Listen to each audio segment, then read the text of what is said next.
شفیع ہے مجدد الملت مولانا اشرف علی صاحب تھانوی رحمۃ اللہ علیہ کے ارشادات میں ایک صاحب نے بیعت کی درخواست کی، فرمایا کہ یہ تو کوئی ایسی ضروری چیز نہیں ہے، اصل تو اتباع اور محبت ہے، باقی ہاتھ میں ہاتھ دینا یہ محض طالب کی تسلی کے لیے ہوتا ہے، اس کو اطمینان ہو جائے کہ ہاں فلاں شخص کے ساتھ مجھے خصوصی تعلق ہے، ورنہ نفع میں اس کا کچھ دخل نہیں۔ میں آپ کو یقین دلاتا ہوں کہ نفع میں زیادہ برابر بھی کبھی نہ ہوگی، بلکہ بیعت کرنے سے میرے اوپر ایک بوجھ ہو جاتا ہے، میں تو یہ چاہتا ہوں کہ مجھ سے بیعت تو نہ ہو لیکن مجھ سے دین کی خدمت لیں۔ پھر انسان نے عرض کیا بیعت تو سنت ہے،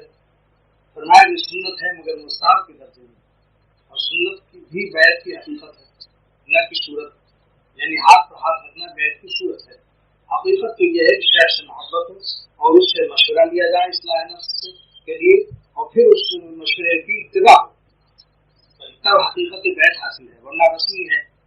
صورت ہے اور حقیقت حاصل نہیں۔ خط و کتابت کا اسی لیے ہمارے اکابر سے حکم دیتے ہیں خط کتابت، فرمایا کہ ذکر میں چاہے دل لگے یا نہ لگے برابر کیے جاؤ، بغیر یکسوئی اور تشویش کے ساتھ ذکر بھی سے بھی صاحب نسبت ہو جاتا ہے، کیونکہ وہ یکسوئی اختیاری چیز ہے، ذکر تو اللہ کے ہمارے اختیار ہے،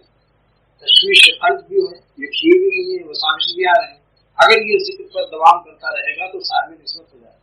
یعنی میت خاصہ کا انکشاف اس کے قلب کو حاصل ہو جائے گا، اور کیا چاہیے؟ فرمایا ذکر اور نماز میں اللہ تعالیٰ کی طرف توجہ سرسری ہونا چاہیے، توجہ ہلکی خفیف توجہ ہونی چاہیے، زیادہ دماغ پر زور دینے سے قلب و دماغ موت ہو جاتا ہے، اور لوگ بار بار اس دماغ میں زیادہ خارش کرتے ہیں، کوئی خیال آ گیا پھر تو یعنی اتنا کشمکش مصیبت میں کرتے ہیں جس سے دل و دماغ پھر ضعیف ہو جاتا ہے۔ ہلکا سے خیال رکھے کہ اللہ ہم کو دیکھنا، جب تھوڑا سا ہو جائے پھر خیال کریے کہ اللہ پاک ہمارا ذکر سن رہے ہیں اور وہ ہمارے ساتھ جلیس ہیں، حدیث خوشی ہے نہ جلیس ہو ذکر نہیں، جب کوئی بندہ مجھے یاد کرتا ہے تو میں اس کا جلیس یعنی ہم نشین ہو جاتا ہوں، اللہ پاک ہمارا ذکر دیکھ رہے ہیں کہ میرا بندہ مجھ کو یاد کر رہا ہے، اور یہ بھی ہے کہ جب ذکر کی توفیق ہو گئی تو گیا وہ دروازے کو دستک دے رہا ہے، تو جب اللہ تعالیٰ نے ذکر کرنے والوں کو گویا کہ اپنے دروازے پر کھڑا کر لیا اپنے کرم سے تو اتنی رسائی ہو گئی، اب دروازہ کھلنے کی دیر ہے، اس پر خواجہ صاحب کا شعر ہے، دروازہ کھلنے کی دیر ہے، اس پر خواجہ صاحب کا شعر ہے، کھولے کھولے یا نہ کھولے در، اس پر ہو کیوں تیری نظر، تو بس اپنا کام کر، یعنی سزا لگائے جا، اللہ اللہ اللہ۔ اور مولانا رحمۃ اللہ علیہ فرماتے ہیں گفت پیغمبر کی چوں کو بھی ڈرے، پیغمبر علیہ السلام فرماتے ہیں جب کسی دروازے کو تم مسلسل کھٹکھٹاتے رہو گے، کوبیدن کوستن مانے کھٹکھٹانا، ٹھک ٹھک کرنا، تو گفت پیغمبر کی چوں کو بھی ڈرے، جب کسی دروازے کو تم برابر کھٹکھٹاتے رہو گے، عاقبت بینی عذاب اور ہمسرے، تو انجام کار اس دروازے سے کوئی سر ضرور نمودار ہوگا، کبھی نہ کبھی اس کو ترس آئے گا کہ کب سے میرا یہ دوست مجھے یاد کر رہا ہے، دروازہ بس جس دن دروازہ کھلا اسی دن القاء نسبت ہو جاتی ہے، اس لیے حضرت فرماتے ہیں کہ سلوک میں تو تاخیر ہوتی ہے، القاء نسبت میں تاخیر نہیں ہوتی، آنے واحد میں عطا فرماتے ہیں، آنے واحد یہ نہیں بتدریج، جیسے کہ خواجہ صاحب نے پوچھا تھا کہ حضرت کیا صاحب نسبت کو معلوم ہو جاتا ہے کہ میں صاحب نسبت ہو گیا؟ جی ہاں، جس طرح بلوغ جسمانی کا احساس ہو جاتا ہے،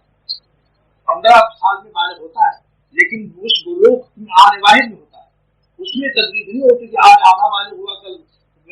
12 آنا پھر آپ کہیے گا اور پھر 15 آنا اور پھر آخر میں 1 روپیہ والا ہوگا، یہ ہونا ہے، جیسے جسمانی بلوغ ہوتا ہے ویسے روحانی جب روح اللہ والی ہو جاتی ہے تو روح میں کیفیت پیدا ہو جاتی ہے نسبت کی، اور اس کو تعبیر کیا ہے خواجہ صاحب رحمۃ اللہ علیہ نے کہ یہ کون آیا کہ دھیمی پڑ گئی لو شمع محفل کی،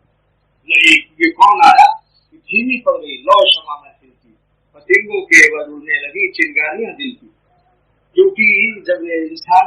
مشاہدہ خورشید ہو جاتا ہے ستارے نظروں سے گر جاتے ہیں، یہ دلیل ہے اس کی، اگر وہ ستاروں کی کثرت سے محروم ہوتا ہے تو ابھی سورج نہیں دیکھا اسے، سورج کی دوستی اس کو نصیب نہیں ہوئی، تو اللہ تعالیٰ کی مصاحبت اور مجالست جن کو نصیب ہوتی ہے سارا عالم ان کی نگاہوں سے گر جاتا ہے، یہ سورج و چاند ہے اور یہ سارے آسمان و زمین اور تمام چیزیں جو ہیں ان سے زیادہ اس کی قلب میں اللہ تعالیٰ کی عظمت